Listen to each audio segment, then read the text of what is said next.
Welcome into another episode of Mood Swings with Liv Moods. I am your host, Liv Moods, and this is presented by Landmark Lincoln. I don't know if you guys know this, but I am newly a member of the Landmark Lincoln family, and I could not be more thrilled about it. I am driving a 2025 Lincoln Nautilus, and this car is chef's kiss. So much so that my fiance actually wants to get one himself, and he likely will. If you have not checked out Landmark Lincoln, there's a reason they have been the #1 Lincoln dealer for as many years as they have. Blessed to be a part of the family. You guys make sure you go over there, check them out, get in one of those whips, drive it for yourself. They speak for themselves. You will join the family as well. But nonetheless, let's get into the show in just a minute. Again, shout out to our family members over at Landmark Lincoln. Mood Swing show begins in just a bit. Hello and welcome in. Please do not leave your luggage unattended on the station.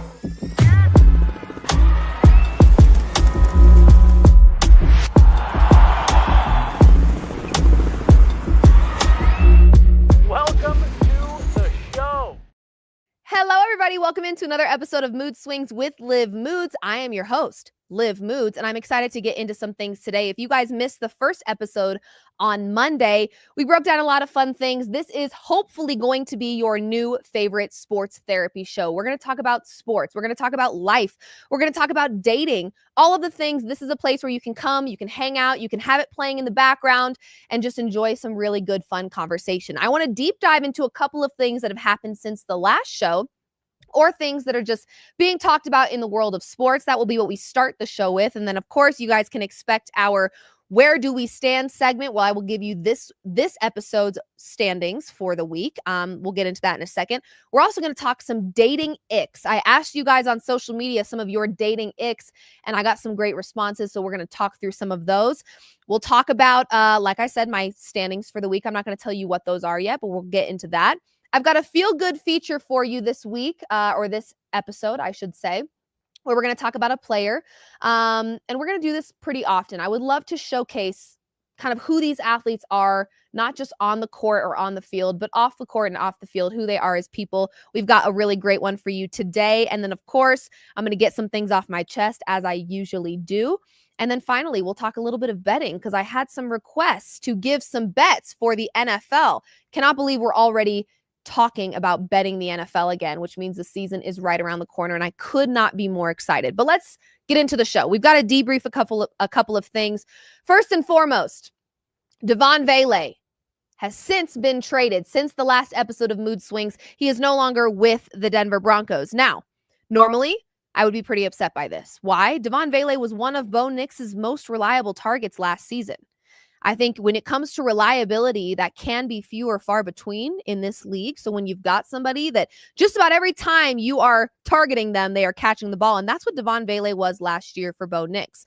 But unfortunately, Devaughn Vele did become expendable. So as much as I don't love that he's no longer with the Broncos, I just think this was something that you couldn't pass up if you were George Paton. To be honest with you, this felt like a George Paton masterclass, actually. You turned a 7th-round rookie into a 4th round and a 7th round pick. You really can't go wrong. And the reason I say Devaughn Vele became expendable is because we're seeing a lot more out of Troy Franklin, which is huge for this team. That was one of the targets that I think most people predicted was going to be the most reliable for Bo Nix, given their history, but he wasn't. He didn't have a super outstanding year last year, but we've seen some really great promise from him in both preseason play and training camp as well. So I'm excited for what Troy Franklin's going to bring. But you've also got Pat Bryant, the young rookie who is already making a name for himself and showing some promise early for this Denver Broncos team. So unfortunately, this is just a business. This is one of those trades where it reminds you that at the end of the day, you really can't let yourself get too emotionally invested in players, because it is a business, and that's just the sad reality. So he became expendable, and to be able to turn and flip a 7th round rookie into a 4th and a 7th round pick, really something that you can't give up. I love that the Broncos are what looks to be a built team, and they are also still building. Broncos Country has been revived. It feels really good to be a Broncos fan, and for a long time, I don't think most of us could say that with our chest, but now we can, and we're really excited, and I cannot wait for the season to begin, because I really do feel like the Broncos are going to have an outstanding year. Okay, let's talk a little bit of NBA. Now, I'm not going to break down players, MVP awards. Who do I think is winning this? Who do I think is winning that? No. We're not going to talk about any of that. We're going to talk about the fact that there is a chance that annually I will have to pay nearly $1,500 to watch my favorite team. Yes, it's true.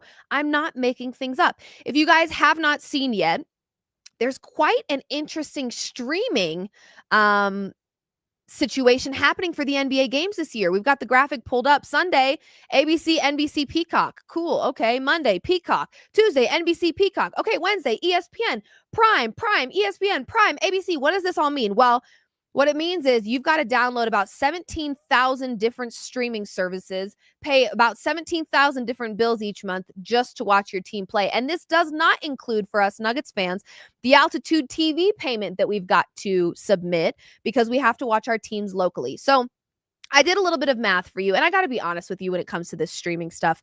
There's already quite a few, I think, NBA fans that are just like, we're easily flammable right now. I think, the ratings are low, the viewership is low. I'm not sure this is going to help, and at the end of the day, I'm not speaking for myself. I really am not. So don't arrest me or anything. People will find a way to watch their team. Legal or not. I'm not saying I do. I have all my subscriptions in line. Okay, but I know quite a few people that will find a way to watch their team whether they have the money or not. So I just think that making your NBA fans climb and jump through hoops to watch their favorite team only creates irritation and annoyance. And if the views are already low and the ratings are low, not sure this is helpful. However, I did a little bit of math for you guys, okay? Monthly. Peacock with ads is $10.99. If you don't want the ads, which most of us don't, please don't give me ads. $16.99. Okay. Amazon Prime, $14.99. This is all monthly. YouTube TV. YouTube, are you guys okay? $82.99 for YouTube TV. Okay. League Pass is $14.99. And then for us Nuggets fans, Altitude TV is $19.95 a month. So annually, I did the math. I could spend nearly $1,500 if I got every streaming service to be able to watch my favorite team play. A year, I could be spending nearly $1,500. Are we kidding? Not only are we getting ripped off by the refs, but now streaming services? This is a madhouse. Are we joking, NBA? I don't really get it. And to be honest with you, it is what it is. Like I said, most of us, we live and we breathe sports and our favorite teams. This is the sad thing about it. Just like I said, the NFL is a business, and the Devaughn Vele trade is a perfect example of that. This is also a perfect example that the NBA is a business. And at the end of the day, they know we will be suckered into paying for it. We will get the freaking next streaming service. We'll get the next monthly payment in line, and we will pay to watch our team. Why? Because I want to watch my team play. And if it means I've got to spend nearly $1,500 a year to do it, so be it. But how dare you guys? I mean, come on, have a little respect. Have a little respect for us who are pinching pennies. In this economy, you're making me download like 1,000 different streaming services to watch the Denver Nuggets. That's crazy. That's a crazy world we live in. But nonetheless, unfortunately, we will do it. Okay, next on the debriefing session here to open the show. On today's MPJ Crash Out Tracker, yes, I'm going to start this as a segment because what is going on with this man? He joined the Johnny Manziel podcast, which that right there, I think that's all I needed to see, really. And then I knew whatever was going to be said on that podcast was going to be something that we were very interested in. Now, this actually didn't come. This funny little bit was told by MPJ, but it wasn't actually MPJ saying that women are his vice, or here's how you can make your friend some money under the table, or any of that weird Andrew Tate on dates. It wasn't any of that weird stuff. It was actually the goodbye text that he received from Nikola Jokic. If you have not seen this yet, I just have to laugh because Nikola Jokic is arguably one of the most unique humans that we have the honor of watching play basketball. He said to Michael Porter Jr. after it was, made public that MPJ would be traded to the Brooklyn Nets, and his goodbye text was not, "Hey, I will miss you. Love you so much, bro. Love you long time. Enjoy Brooklyn. Wishing you the best." No, he said, "Make sure you wear condom out there." Okay. Yep. So what this told me was a few things. We've heard Michael Porter Jr. talk about women being his vice, which he proceeded to lick his lips after he said that. And that was something I caught on to very quick. I was like, whoa, what was that? This is clearly a known fact. MPJ's vice being women was not a secret in the Denver Nuggets locker room. But what I have to admire so stinking much about the Denver Nuggets, either their PR team or just the team in general, so much of MPJ's weirdness, because I'm starting to think he's just maybe an oddball, which, by the way, aren't we all? I certainly am, so no shade at all. I'm starting to think that the PR team or just the guys in general really just made it a point to keep everything in the locker room.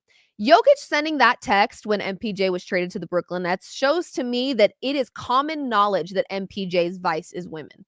It's new information to us. Not really. I think most of us could assume that, but it's newish information to us. It's clearly not new to the Denver Nuggets. It's just very interesting, this switch up. And I call it a switch up only because when MPJ was here in Denver, he was very quiet. He didn't say a whole lot. He kept to himself. He really wasn't even on social media. His podcast page had a social media page, but his personal page was not active at all. Now it is. And it's just very interesting to see, maybe he was being confined. Maybe he felt like the Denver Nuggets were holding him back. I want to show the world how weird I am, and you guys will not let me. And the moment he got traded, he said, give me a mic right now. I've got things to say. And the rest of us grabbed a bucket of popcorn and said, we're listening. I'm sad. So the next time I see him on a podcast, God only knows what the next MPJ crash out tracker will look like, but I'm sure we're going to have plenty to talk about between now and when he starts playing basketball in October. So just buckle up.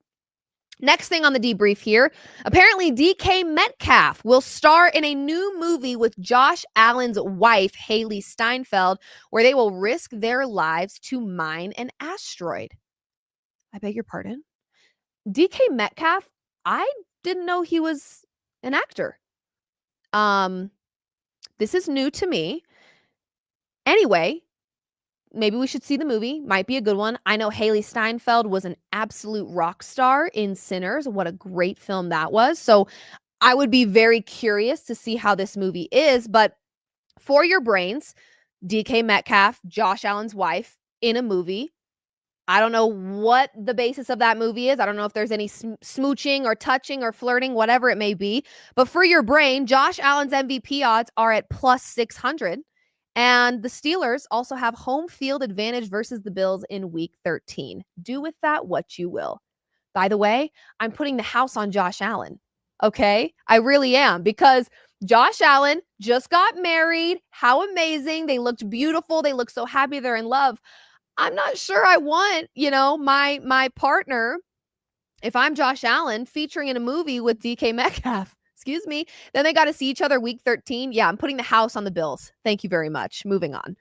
Okay, let's get into the where do we stand bit, shall we? Because we got some really exceptional responses from people about dating icks. These are my weekly standings, but we're also incorporating some feedback from the viewers. I will post things on my IG story and sometimes tweet them out as well, and give you guys the opportunity to submit your responses to whatever question I want answered. And this week, it was dating icks, okay? And I told you guys on Monday, once a man gives me the ick, it is a wrap. It's over with. It's done, okay? My fiance is a wonderful man, but what makes him the most wonderful is he hasn't icked me out yet.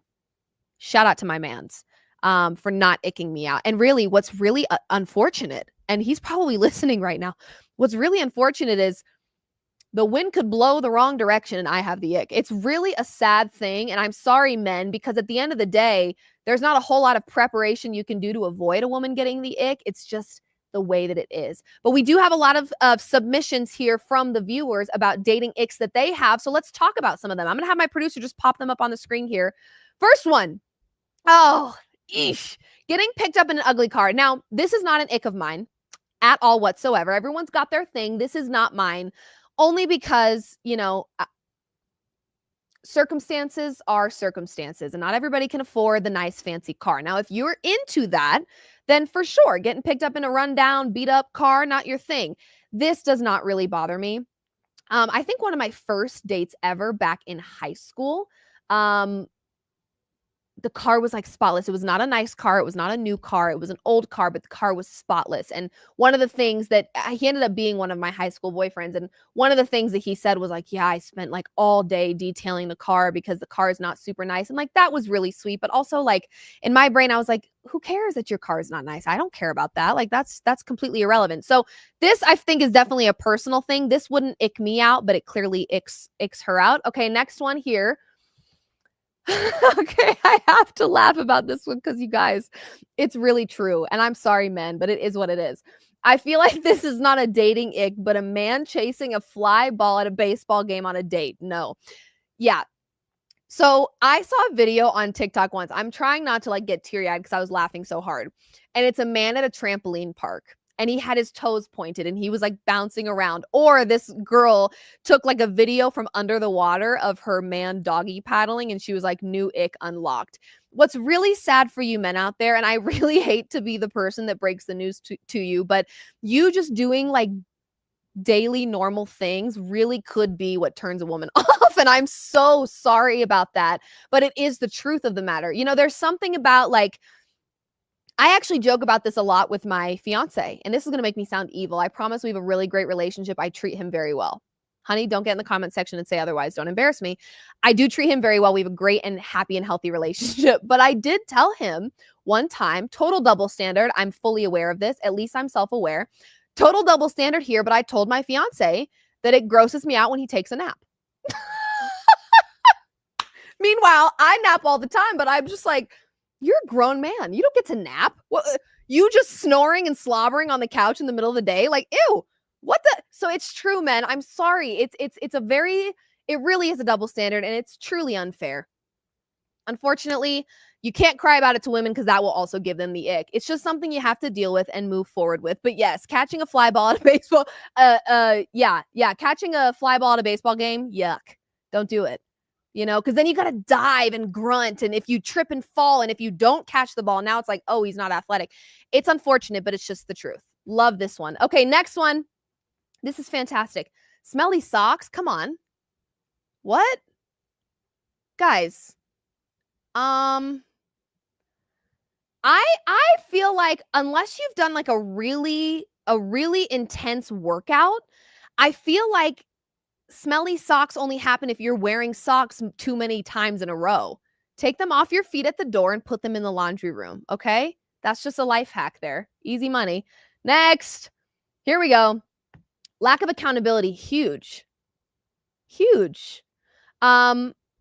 Yeah, you got to take accountability sometimes. I got to tell you, one of my least favorite things in life is having to apologize. Oops.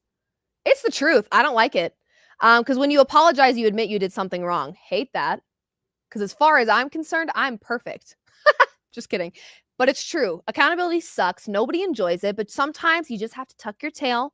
And I think that's how you know you're with the right one. When you hate to apologize, but you're willing to apologize, it's like, dang, I really care about this person because I don't like doing this, but I'm doing it because they need me to do it, you know? But we all hate it. I don't like it. Okay. A few more of these we've got for you guys. Let's go to the next one here. Ha! It's true. It's such an icky thing, isn't it? So I have to be careful how often I say I agree with these types of comments because my producer who's running the show that could really like embarrass me at any moment if she wanted to is a huge Chiefs fan. I know, guys. I know. I talked to the higher ups at the company. I said, can you get me someone else? I don't have any control over this. No, she's a very humble Chiefs fan. She is my favorite Chiefs fan that I've ever met, which again, I don't know if that's saying a whole lot because most of them are just like obnoxious and screaming in my face, but she's a cool one. I will say that. She's a cool one.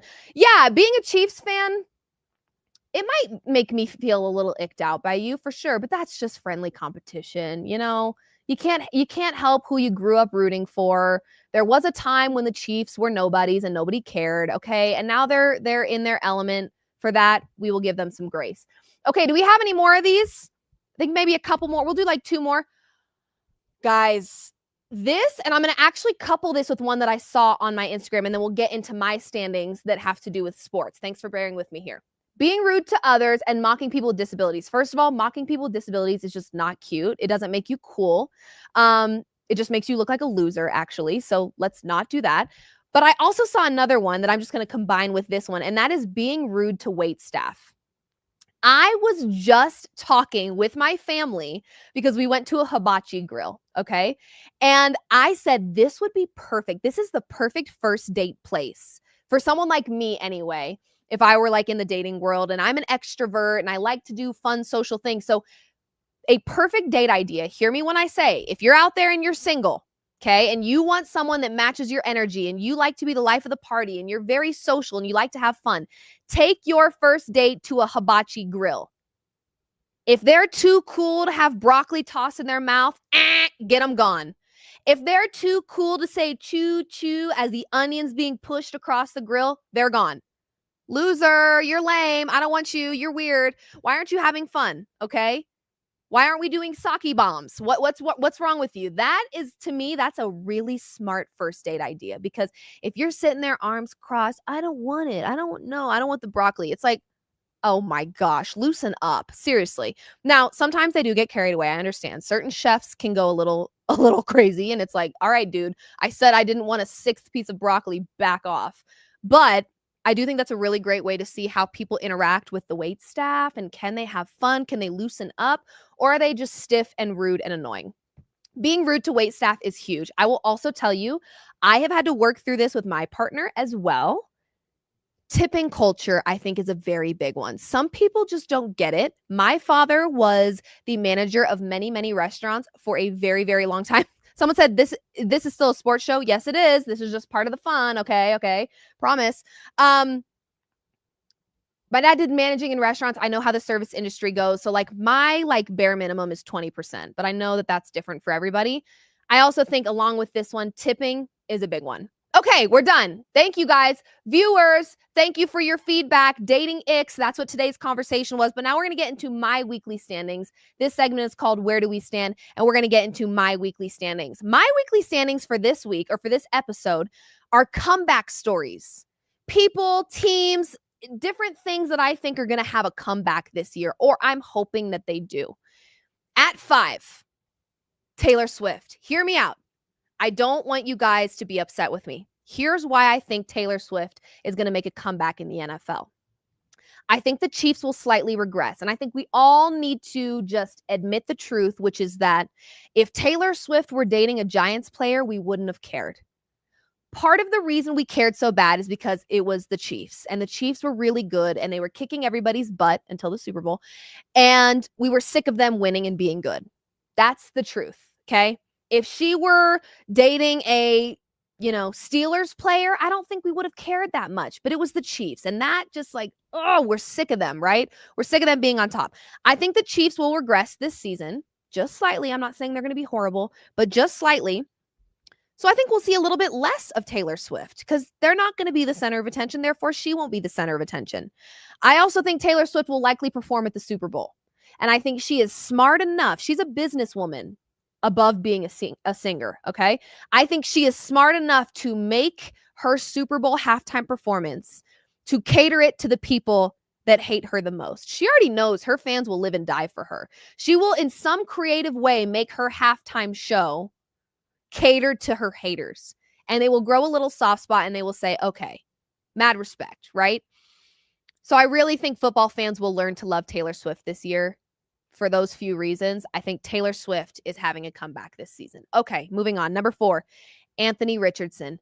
I got to tell you guys, this situation makes me sick to my stomach. Sick to my stomach. Anthony Richardson given 15 games to show us what he's got. Daniel Jones will be starting his 70th game on Sunday. Now, listen. No hate. Next Sunday, no hate to Danny Dimes. All right. I really, really love Danny Dimes. I think he's incredible. I did an interview with him at one of the Super Bowls. Super sweet guy. I just don't know if you're ever going to be able to tell me or convince me that he is better than Anthony Richardson. And I really feel like the Colts have just been disgraceful to Anthony Richardson. Now, is Anthony Richardson perfect? No. Did he have some maturity issues that he needed to sort out last season? Yes. And I think he got a little slice of humble pie and he came out on the other side better. I just don't like the vibe that's going on with the Colts and Anthony Richardson. I just don't feel like he's been given a fair shot, and I don't want to see a guy of his caliber, because I do think we haven't even seen what he's capable of yet.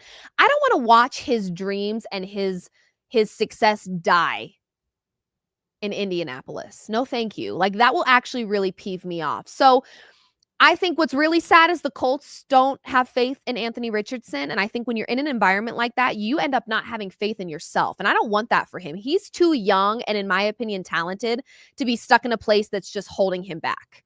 So he's number 4 on my list because I'm really hoping just free him from the Colts shackles. If you don't want him here, just free him. You know what I mean? Let him go live his life so that he can really show us what he's made of. I feel an Anthony Richardson comeback story, whether he ends up starting in the middle of the season or he goes somewhere else, a comeback is near for him because he stinking deserves it. Damn it. Okay, number 3, the Chicago Bears. Don't hate me. Don't hate me. 2 words, Ben Johnson, coach of the year. That's my pick. I got to tell you. Okay. One of the biggest priorities in sports, no, not in sports, I'm sorry. One of the biggest priorities in football, if you want to have a successful team and you haven't been a successful team in years past and you really want to amp things up, fix your O-line. The Bears did that, okay? I really feel like the Bears are onto something this season. Have we said this before? Sure we have. Will we be disappointed shortly? We might. But we'll never know until we see it with our own 2 eyes. I like the Chicago Bears, and I really, really think I'm feeling okay about what they're going to do this season. I think Ben Johnson is exceptional, and I think with the new coaching staff and addressing the O-line issues, I feel like there's a comeback here. Now, here's the beautiful part about them being number 3 on my list. The bar is low. No offense. It's the truth. Even Bears fans will get in the chat and say, it's true. She's right. The bar is low. So anything better than what we've had over the last few seasons is going to feel like a comeback, but I do feel optimistic about this team. Feels like there's a bit of a revived culture happening here. I listened to Ben Johnson, after one of the, or maybe before a preseason game and after a practice, talk about accountability. He's holding these guys accountable. And I think he knows that just good enough isn't good enough. You got to be great. And I think that's what he's trying to accomplish here with the Chicago Bears team. So I feel really good about the Chicago Bears being number 3 on my comeback stories standings for this episode. Number 2 for my comeback stories standings, the Bengals. Here's the deal. And a lot of you are going to say, how is this a comeback? Because the Bengals are great. You're right. But do we remember their season last year? It was the biggest mind F of my life because what is going on? They're so talented. Josh Burrow. Who's this? Who's this Josh Burrow you speak of? Joe Burrow. Fantastic numbers all season.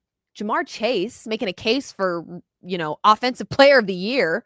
Joe Burrow could have made a case for MVP had they had a better record. Okay. So they were just a very confusing team last season. And I just don't see that confusion happening here. I do very vividly remember that Jamar Chase had a lot of contract negotiations as distractions to start his season. He won't have that this year. So I expect even better than what we saw from him last season. And what we saw from him last season was pretty great. Okay. I just have a lot of faith in Joe Burrow and Jamar Chase as a duo.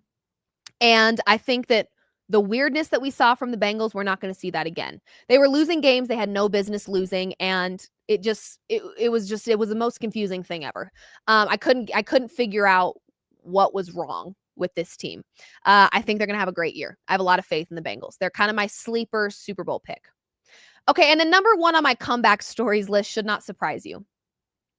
As you guys know, Deebo Samuel and I did a podcast last season. So I got to kind of watch Deebo evolve from the, beginning of the season towards the end.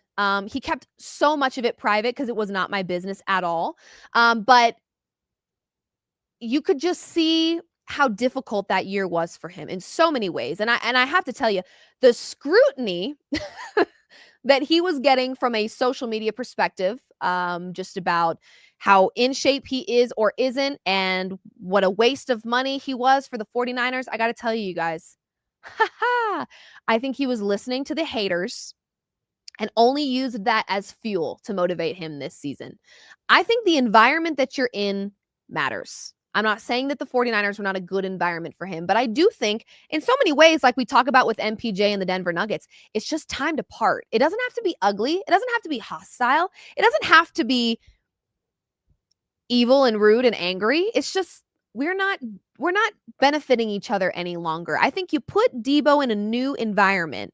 I don't know what that's looking like, by the way, the podcast thing this season. I think he's been super busy training.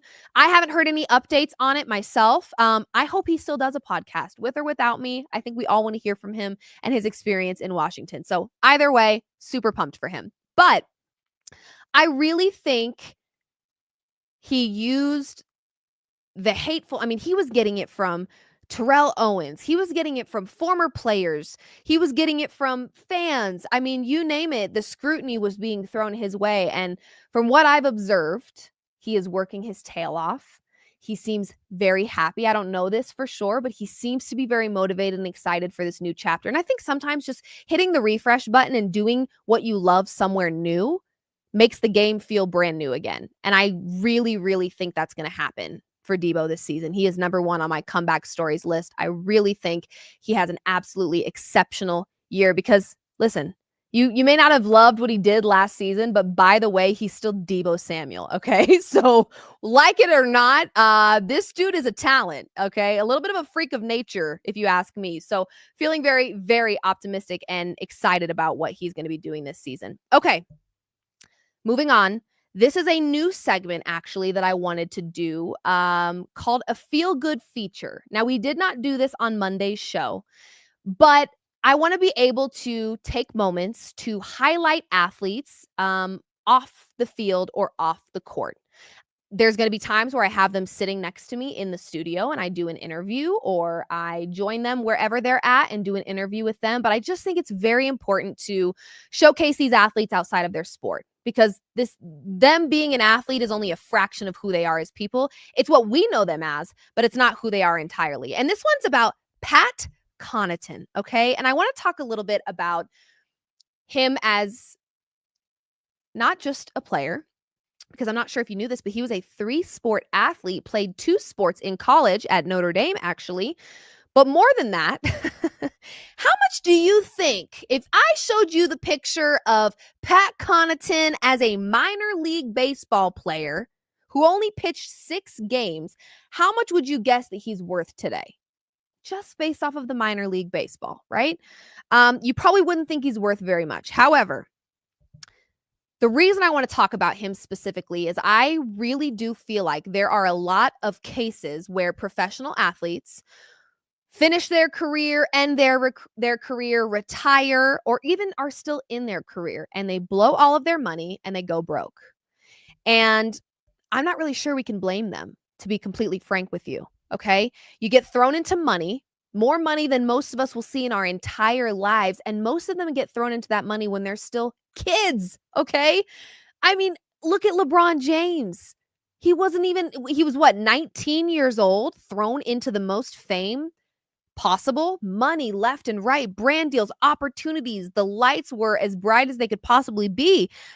They don't have very much guidance. And I'm not going to speak for all athletes because some of them do, but a lot of these athletes don't have guidance or financial advising. So it's very easy to let these large sums of money slip away when you're lost in the excitement of it all. And I really can't blame them. But that's why I want to talk about Pat for a second, okay? Because he has built himself a $550 million real estate portfolio in just 7 years. That is exceptional. I think by the time he is done playing in the NBA, his real estate portfolio will be 1,000 times more impressive than anything he did in the sports world. And that's not shading what he's done in the sports world, but how exceptional to have built a $550 million real estate portfolio.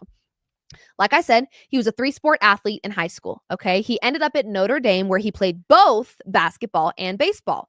He was actually drafted to the minor league where he was a pitcher, I believe. Like I said, pitched 6 games. And in that time, he had just over like $440,000. He took that money and he invested it into a property on Notre Dame's campus. He used his signing bonus to invest in a property on Notre Dame's campus where he fixed it up and he flipped it. Okay? Then, in 2015, he was drafted to the NBA 41st overall. While playing in Portland, he continued to pursue his HGTV dreams, okay? Continued to purchase homes, fix them up, flip them. But in 2018, that's when things really got exciting for him, when he played for the Bucks and he signed for $30 million, okay? With that money, he and his dad who was previously already in real estate and kind of inspired this in Pat, he and his dad co-founded 3 Leaf Development. In just 6 years, they have amassed $550 million in real estate assets. I just really love this. I love this because I really do think we don't talk about enough that these athletes get thrown into large sums of money at a very young age with very little guidance or financial advising. And a lot of them just blow it. They blow their money and I can't blame them. You give me a $30 million contract right now, none of you are seeing me ever again until I go broke. And then I got to find you again and be like, hey, back on my podcast. Did you miss me? But it's true. You give me that much money and I'm not sure I'm going to be acting right. It's the truth. I think that's why God hasn't made me a millionaire yet. He's like, no, you're not there yet. Okay. We've still got some work to do with you.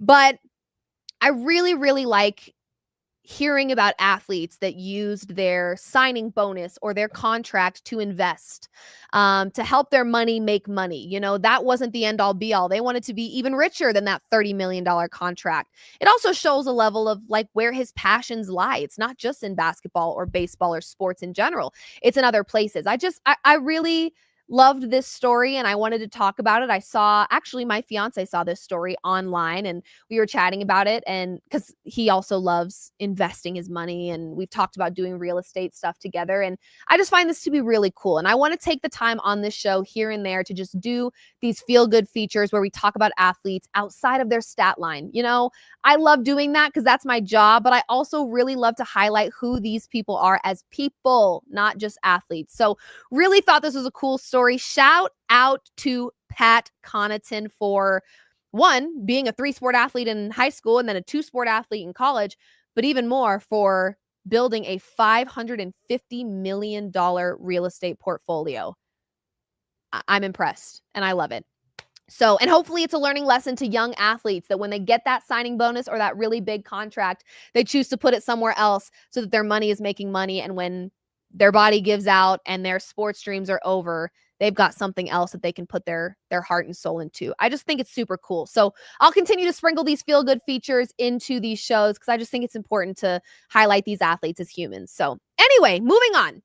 We are now going into our driven opinions. This is kind of a moment where I take a back seat and I get put in the hot seat. All gas, no brakes. My producers come up with the prompts and or the questions. I have no idea what they are. I've had no time to prepare. This is a driven opinion segment driven by Landmark Lincoln. In just a minute, we're getting right into what my producers want me to talk about. I have no idea what it is, but shout out to our friends and family over at Landmark.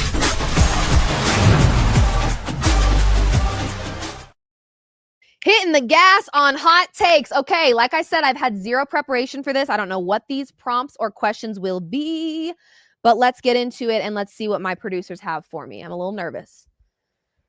You're in charge of creating a new NFL team. What city are they in and what's their mascot? Ooh, I love this. Okay, what city are they in? Ooh, that's a really good one. You know, it feels kind of crazy because we've already got Houston and Dallas in there, But like Austin, Texas is just so booming right now, and I feel like it's a very trendy place to be. But that just feels too I don't know. Texas has already got a lot of love. So what city and what's their mascot? Oh, this is tough. Also, feel free to get in the chat and give your response and your answers to these questions as well, but I'll give mine. You know, here's what I'm going to do. I'm going to say West Virginia. Okay? And that's going to sound crazy. However, I have family ties to West Virginia. My brother went to WVU, as did my granddad, and then we've got a family home out in West Virginia that we adore. So I'm going to say West Virginia only because I'm not sure if y'all have ever been to a WVU tailgate. Those Mountaineer Hicks know how to throw it all the way downtown, okay? It's actually scary. This is a little gross, but I was at a West Virginia tailgate and I watched some dude just like threw up on himself and just kept walking and chugging beer. And I was like, oh my God, like, I think he should be in jail for that. Like it was another experience that I went to TCU and I was on the dance team. So I didn't get to really tailgate and like experience that part of college. West Virginia knows how to throw it down. Okay.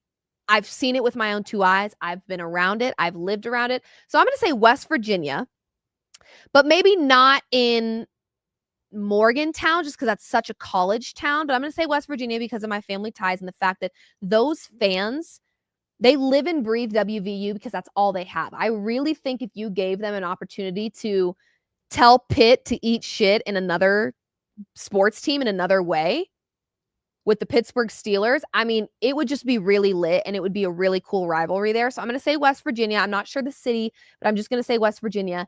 And their mascot, I mean, the obvious one is it would have to be a Mountaineer, but I think to switch it up from WVU, maybe it's like a pot of gold because they're gold mining. It's like, yeah, we're going to go with that. West Virginia, and it's a pot of gold. Everyone's in the comment section like, boo, this was lame and stupid. Well, then tell me yours. I like it. Okay, moving on.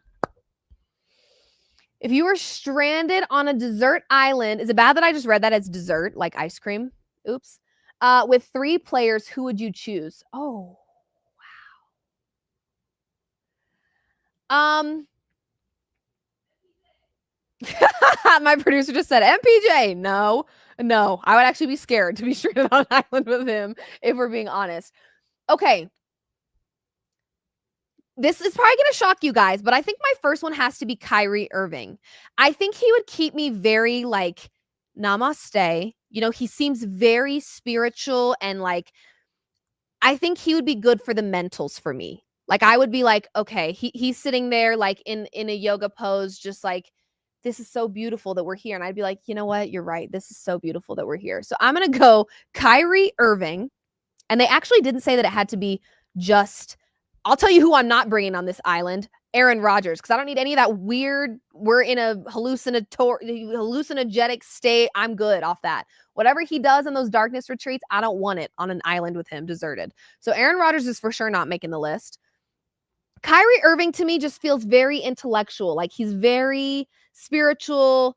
I'm going to go Kyrie Irving as 1. I'm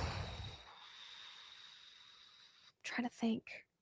It's got to be someone that's not like super awkward. Oh, that's really hard. Like that's really hard. Okay. Kyrie Irving is the only one. I need to find somebody in. I also feel like you could make the same case for Russell Wilson because he's very like, you know, this is part of God's plan, why we're here. And I'd be like, okay, yeah, good. I'm going to say Patrick Mahomes because I feel like things just always work out for him. I feel like he's got some luck on his side. He's got good juju, good energy. So I feel like Patrick Mahomes, like some way, like all of a sudden it would start like raining loaves of bread. And it'd be like, this would only happen if Patrick Mahomes was here. This doesn't happen to anyone else. The rest of us would starve. But because Patrick Mahomes seems to have luck on his side, we're going to go there with that one. Okay. I'm not saying the only reason Patrick Mahomes is good is because of luck. Relax, everyone. I'm just saying things go his way. So I'm hoping he'd bring that energy. So we've got Kyrie Irving, we've got Patrick Mahomes, and the final player that I would have on an island with me would be, oh, gosh, you guys, that's a hard one to be put on the spot with no prep work.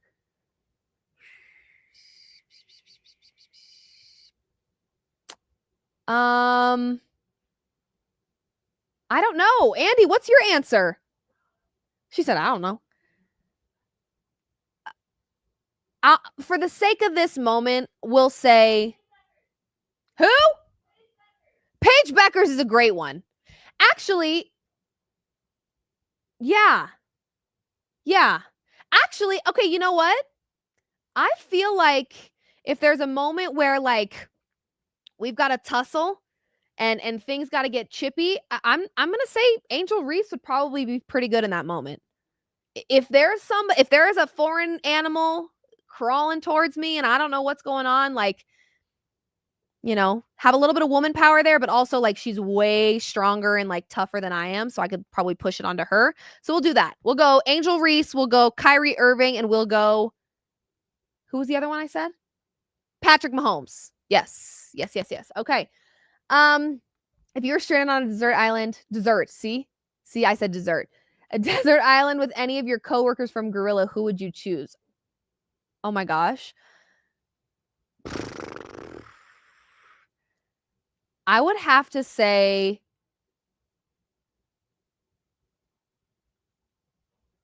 Chloe, Andy, John. Done. Okay, next question. Before I get in trouble with BK. If your life was a sport, how would you keep score? What? If my life was a sport, how would I keep score? Like points? What? If my life was a sport, how would I keep score? I don't know. Oh, guys, by the way, I just got a text from my mom. She's very upset with me. She said it's coal mining in West Virginia, not gold mining. I'm going to hear about that from my family for sure. I should have known that. I'm in trouble now. I'm sure my granddad's watching, and I'm actually shocked he hasn't texted me yet. He's going to be very upset. I don't know this question. I think I need to pass on this question. I don't get it. Maybe I'm just slow today, but I don't get it. Okay. If you could body swap with any celebrity, who would it be? This is an interesting one. Bear with me. I just, out of curiosity, would really love, and it's really not, this is not going to be a common answer that I think most of you are like looking for. No, I'm going to change that answer. Never mind. Okay. Body swap. So I'm living their life for a day, basically, right?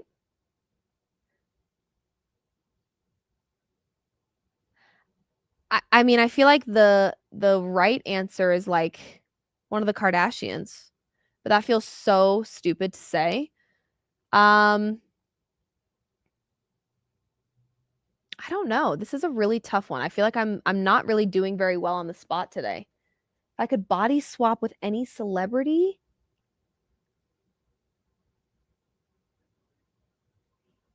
I don't know.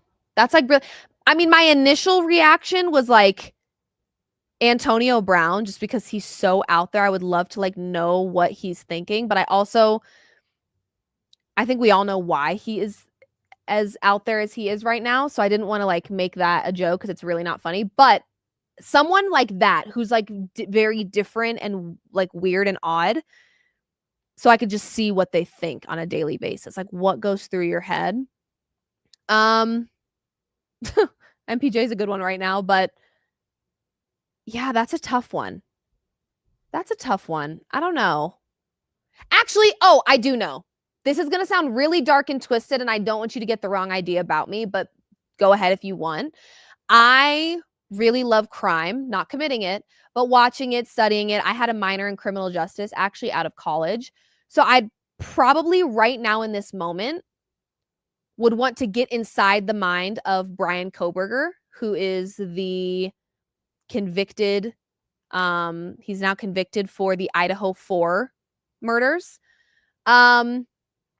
I get very fascinated by like, why did you do that? What made you be that dark and twisted? So I would say a criminal, of course, of some capacity. And it would probably be him because that's like what people are talking about right now. So that's like a really twisted answer. And you guys are all probably like, okay, she's a psycho. But crime really does. I really enjoy crime. Like I love watching it and studying it and all that. So yeah, there's my answer. Ugh, kind of dark. My bad. Okay, is that it for Driven Opinions? Okay, that's all for Driven Opinions. Now, last little segment here or two. Thanks for hanging with me for this long. This is a segment called Off My Chest, where I'm going to vent for just a little bit of time about something that's bothering me. And what's bothering me right now is Desmond Watson. If you guys have not heard, Desmond Watson is the player that the Bucs picked up, who is not the proper weight that the Bucs want him to be. So he has been standing on the sidelines, unable to practice with the team. Here's what I have to say about this. This is wasted time. This is time wasted by both the Bucs and Desmond Watson. He was 464 pounds when you picked him up. He was an undrafted 464-pound rookie when you picked him up. So in so many ways, you knew what you were getting. That's where my frustration lies. Now, the rumor has it is he's down to 437 pounds. That's nearly 30 pounds in 4 months. Okay. How much weight he still has to lose, I think is unclear. And I just hope and pray that he is aware of where he's supposed to be. And there's been encouragement on the other side of these conversations that we don't know about, because if there's not, it really does feel like time wasted. In my opinion, I think the best way to get him to lose weight is to practice. Get him out there moving. Put him into the practice environment so that he can get active and get mobile. I'm not sure that standing on the sidelines is really helping with the weight loss thing if that's your issue. But again, I say he was 464 pounds when he was an absolute beast at Florida. You knew what you were getting when you picked him up. So I'm just hoping that there is conversations on the back end that are full of encouragement and they're making it very clear what they need from him. And he's either choosing to do that or he's not. And the ball is in his court. But if there's not, then to me, they're just wasting not only their time, but his time as well. He was heavier when you guys picked him up than he is now. So again, I say you knew what you were getting. And this just makes me sad for him. I just feel like it's kind of a carrot being dangled, and with roster cuts around the corner, it's like kind of like what I said with Anthony Richardson. Free him from the Tampa Bay shackles if you have no intention of utilizing him, because you knew who he was when you picked him up. And I'll leave it there. It makes me sad. And maybe it's because I'm an empath and I see these things and I'm like, oh, I just want to like give him a hug. I understand it's a business. I understand there's certain requirements in terms of your athleticism and all the things. I get it. Okay. I understand you've got to pass physicals and do all the tests. I get that. But he was heavier then than he is now. So I'm having a hard time wrapping my head around it. And I'm just hoping that it gets sorted soon because it does make me really sad. Finally, to wrap up the show, I did get asked on Instagram to talk about week 1 upset alerts for the NFL. As you guys know, the NFL season is like right around the corner. It's coming really, really quickly, and we're very, very excited about that. So on upset alert in week 1, and it's hard because you guys know how the betting stuff works, like 1.5 point favorites, a virtual pick 'em at that point. You know, it's going to be a close game either way. First team that I've got on upset alert is the Chargers versus the Chiefs. Now, don't be upset. Don't be upset, okay? Here's the deal. The Chiefs are not strangers to a week 1 upset, okay? They're just not. And I do think that there's going to be a little bit of that Super Bowl hangover situation for the Chiefs. That was a tough game. And they've been so stinking solid and strong so many seasons in a row that I expect a little bit of regression by them, which is not saying much because they've been so dominant that I'm not saying they're going to be bad, but I expect some regression, which would probably lead me to also think they're going to have a slow start. The Chargers, on the other hand, I think they know what the AFC West is going to look like and how competitive that's going to be, and as will the Chiefs. But the Chiefs are used to being on top. I think everybody below the Chiefs, the Raiders, the Chargers, and the Broncos are really going to be like fighting like hell every single game because they want the Chiefs to be dethroned as much as the rest of us do. So anytime there's a division matchup, I got to tell you, I'm looking at an upset because it happens more often than you think it does. So the Chargers are 3-point underdogs, and I'm not sure if they're at home. Is this a home game for the Chiefs? I think it might be a home game for the Chargers, actually. So it's a home game for the Chiefs? Okay, so Chargers are on the road. But the beautiful thing about the Chargers is they don't really get home field advantage because the Chargers fan base is really not all that developed yet. I'm not saying there aren't Chargers fans out there, but it's not as significant as it is for Chiefs Kingdom. But again, the Chiefs are not strangers to an upset in week 1, and I think the Chargers are just going to be gearing up, ready to go. So I would have the Chargers on my radar as a potential upset in week 1. This one, again, virtual pick'em, but it's Vikings versus the Bears, and I like the Bears here. But you guys have already heard my spiel on that. I think that, the game is in Brazil? No, for week 1. Brazil. La, la, la, la, la. Okay, so then you can't really call it a home game for either team, to be honest with you. Those international games are very unique and it's hard. I mean, they're just difficult. They're difficult to get a read on in terms of home field advantage, but I am still going to give the edge to the Chargers in that one. They're on my upset alert watch. And then the Bears. I like the Bears. I've already talked about Ben Johnson, coach of the year. They addressed their O-line. Coaching truly matters, and they really revamped that. I think this is a new culture that we've got. I think they're going to be off to a really hot start. So I like the Bears to honestly be very shocking for a lot of people throughout the entirety of the season. And I could totally eat my words on that. I've done that before. I will never forget one of my hot takes before the season started was Justin Fields will have an MVP level season. Oh my gosh. To date, that's got to be one of my worst takes I've ever spoken in my life. So it happens, okay? We're not perfect people here. But I do feel really good about my prediction for the Bears this year. Cam Mingo says, my upset is Seahawks over 49ers. I don't hate that at all.